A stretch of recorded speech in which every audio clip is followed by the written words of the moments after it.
Welcome back to Goshen Prepping, everybody. The calm and peaceful prepping channel, because that's what life's all about. Everybody wants you to think. We're inundated constantly with TV shows and the news and channels that say the sky is falling and the world is ending. And in reality, maybe it is. But we still have to be calm. Preparedness is simple. Stay calm and carry on and keep going. Because life will always have its disruptions, won't it? It gets off track. That's life. But we have to be able to absorb the hit to be able to get back on track again. And that's the key to life. That's the key to survival and success, and of course, prepping too. I like to call this resilience prepping because as part of the older generation, which I classify myself as part of the older generation rather than younger, resilience prepping is literally making sure we always keep track without losing focus. And the focus is, well, it's a long haul. It's a marathon. It's not a sprint. And the problem is some preppers, I use this term very loosely, think it's a sprint. They see something happen, so they quick and just buy everything from the store quickly. But that's not what it's about. It's a long haul.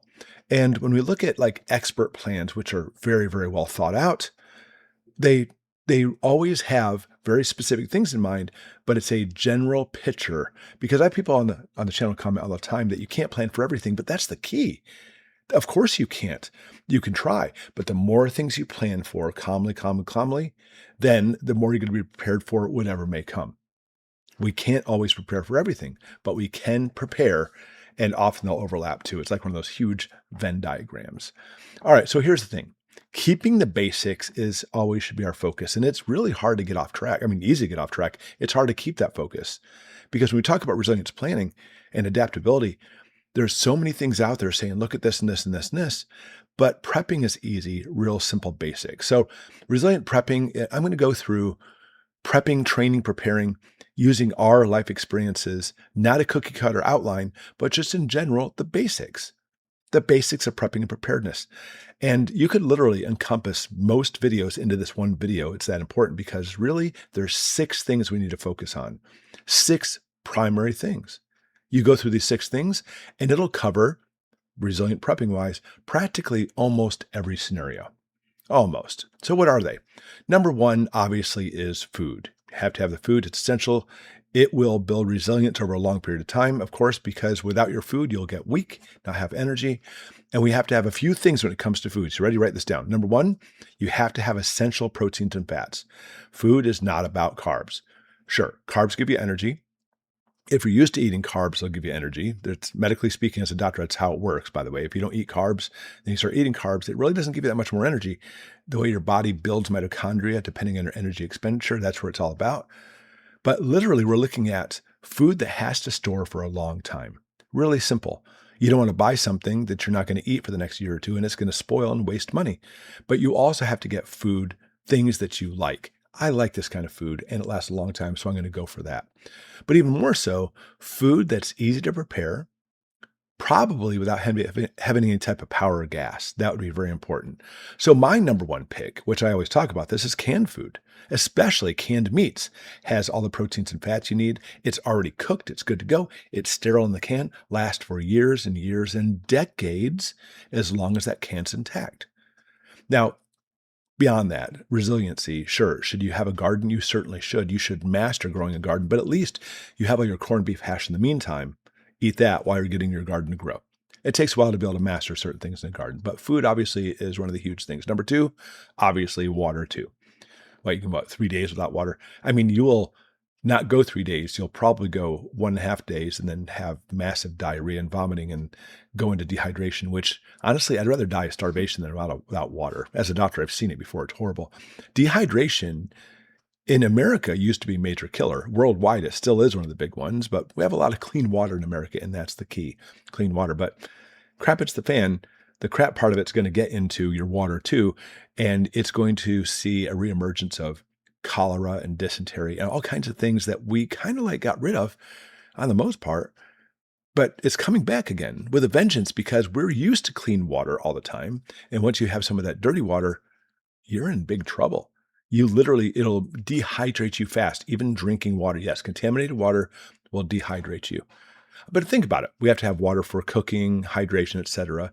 And everybody always says, even channels who don't really know what they're talking about, 1 gallon per person per day. And maybe they get that from like FEMA or something.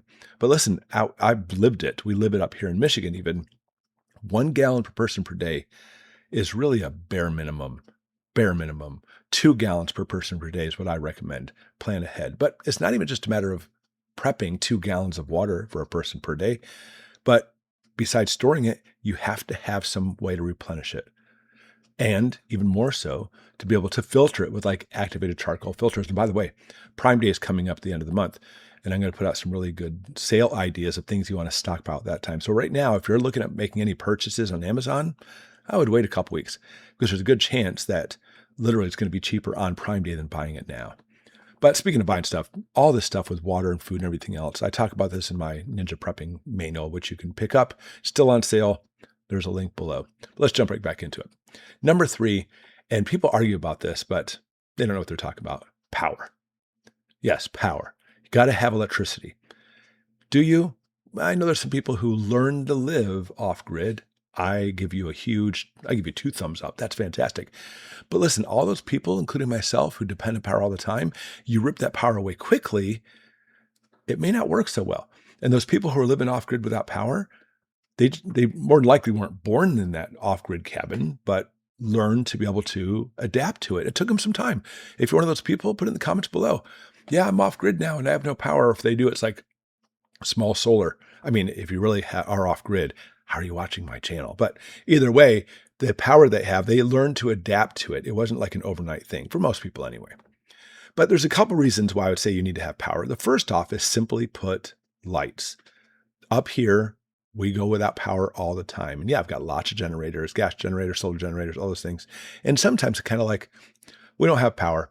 We'll just deal with it. It's probably going to come back in a couple hours. So we often put ourselves through the drills of not having to put power back into the house. We'll just wait for it to come back on again.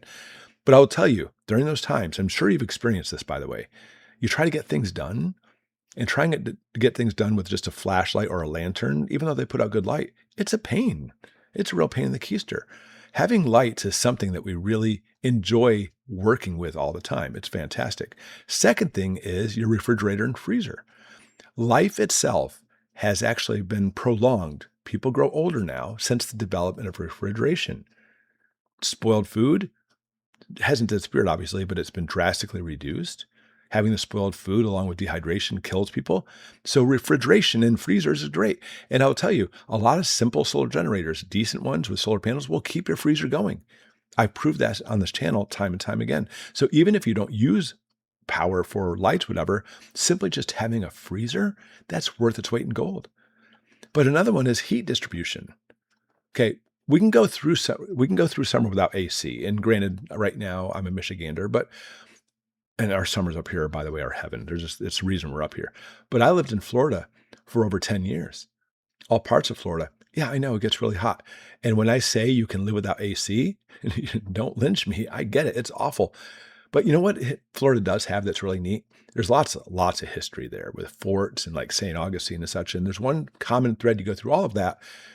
In the summer, they wore like wool clothes and they had no AC and they lived just fine. So think about that. Now, in the cold up here without electricity, it's more difficult, especially in a house, because electricity can run, for example, your furnace.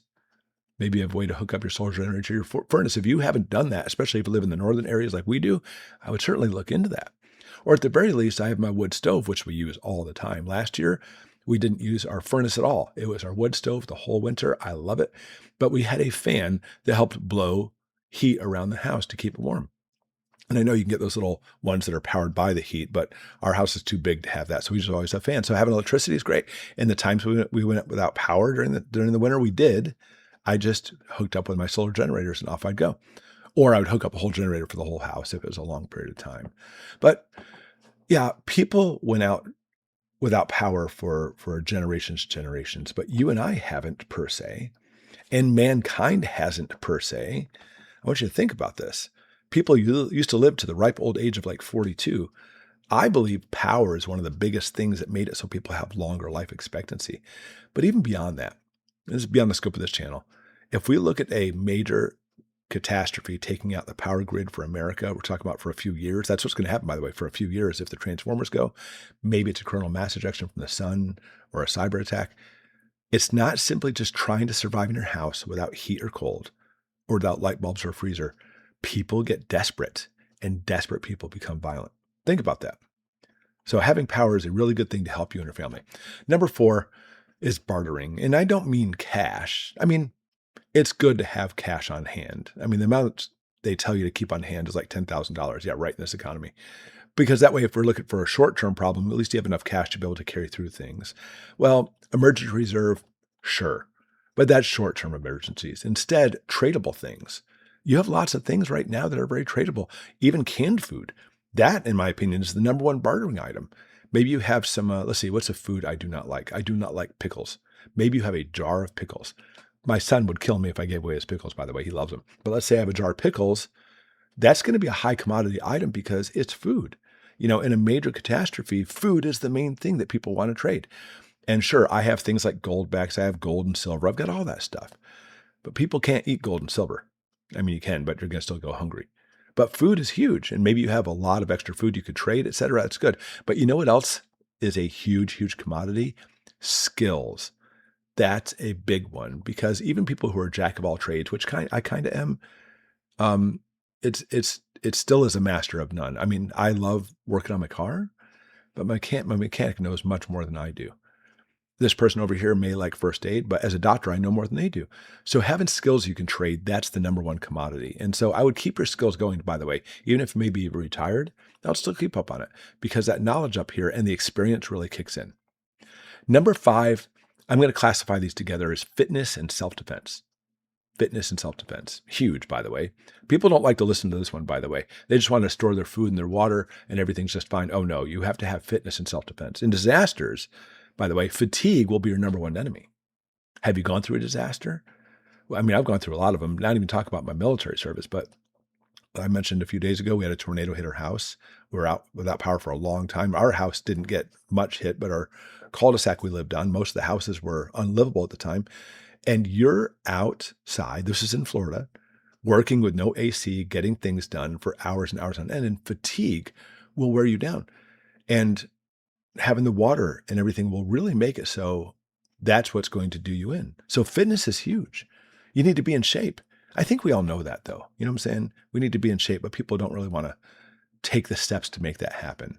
I mean, if you could like take this pill and it'd make you in shape, everybody would take it. Everybody wants to be in shape, but it takes self-discipline to make that happen. And I'm not saying you have to go out. Some of you may not be able to do it. I want to go out and become a marathon runner. That's not what we're looking for. We're simply just be able to carry through. Like my martial arts school, people think self-defense is the reason why people join martial arts. It's not. It's simply just having focus and control in their own body, which is great. Flexibility, it's awesome. But I get new students coming in, and they'll often be in my classes for over a year before they even start learning how to, I mean, they learn to fight. They go through drills and training and stuff, but it's usually about a year in we actually start fighting with them. And I always take my pleasure as being the first one to fight them. And we always take it easy on me. You know what I'm saying? It's one of those things where I may punch or kick right next to the face so they have their reaction and get used to this kind of thing. But the first thing that happens, by the way, every time a new student, and sometimes not even new students go through, is they get super, super fatigued. They can go through these drills and training and we do work out every single class. But once they go into sparring, they're like, oh my gosh, this is killing me. It is so much energy to keep it going. And this is somebody who trains, right? This is somebody who goes to my classes 2, 3, 4 times a week, and they still get exhausted. If you're not training at all at home, it's going to be 10 times worse. You need to have that training. I mean, let me put it this way. You ready? You don't want to put in the effort now for fitness and training. Did you think crap hits the fan was going to be easy? Are you thinking about that? Because when crap hits the fan, my sparring classes aren't going to be nothing compared to what it's going to be like in real life. It's huge.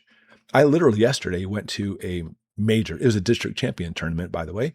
And I had a whole bunch of my students who were eligible to win a district championship, which, by the way, districts is not like a small districts. Our district, if they win, they are the best out of 6 states, which is really cool. And I did. I had a bunch of students who took first place and won. They were wiped at the end of the day, though. These are my same students who I practice with constantly, I train with constantly, and for myself. going through and judging and coaching and telling them how to do everything. 10 hours we were there doing that. And I was exhausted. I still am. It's one of those days today where I was like, I need some extra coffee, please, something, because I'm trying to stay awake. But think about this. 10 hours is nothing compared to what's coming in crap hits the fan. It's going to be the hardest thing you'll ever go through in a major disaster situation. Think about that.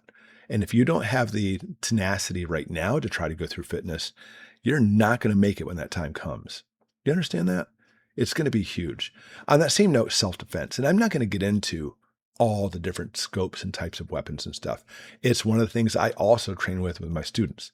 All kinds of weapons, by the way. We go through all of them because, listen, fighting, good. Weapons will give you a big advantage. But I want you to understand, you can't simply just own weapons. This is one of the biggest problems with preppers. I've got lots and lots and lots of weapons. I don't want to say kind of weapons because YouTube doesn't like that. Of course they don't. I have all these weapons. I never practice with it. It sits in a box just in case. You will not be able to use that weapon effectively. You need to practice and train and practice and train, because when that time comes, especially with all the nerves and everything's moving around, you're going to fail. So if you're putting all of your hopes and dreams, everything into that one box that holds that weapon for you, and you never practice with it, you have false hopes. It's not going to work for you. Trust me on that. All right, number 6 and last one, really small one, by the way, just communication. Communication's intelligence. It's huge. You have to have this. And I'm not talking about necessarily communication between two people, but being able to listen to what's going on the outside, because there's a good chance you'll be like sheltering in place, being in your house, and you want to be able to hear what's going on outside. So news, at least the weather, you want to see what's going on outside your home. So a portable crank radio, absolutely, something you can crank through. Ham radio is even better. But you need to have some kind of communication. I'll tell you, being in an isolated situation where you can't get to the outside world, it gives you a very huge sense of claustrophobic. Have you ever had that before? Put in the comments below if you have. All right, guys, 6 things. Look, everything comes back to the basics. No matter how much we look on gear, how much we look at doing all these different things, it comes down to these 6 things, having these 6 things. But I bet you anything you would add one to the list. What would be number 7 for you? And again, I always want to mention our Ninja Prepper binder is still on sale. $20 off, which is good. That sale will not last forever, but it's going on right now. Link in the below to pick it up. Everybody who buys it, I've had nothing but amazing comments saying they loved it. I love it. I use it too. Thanks for watching, everybody. Goshen Prepping is here for you for calm preparedness. Slow and steady wins the race. This is a marathon, not a sprint. Thanks for watching. We'll see you next time.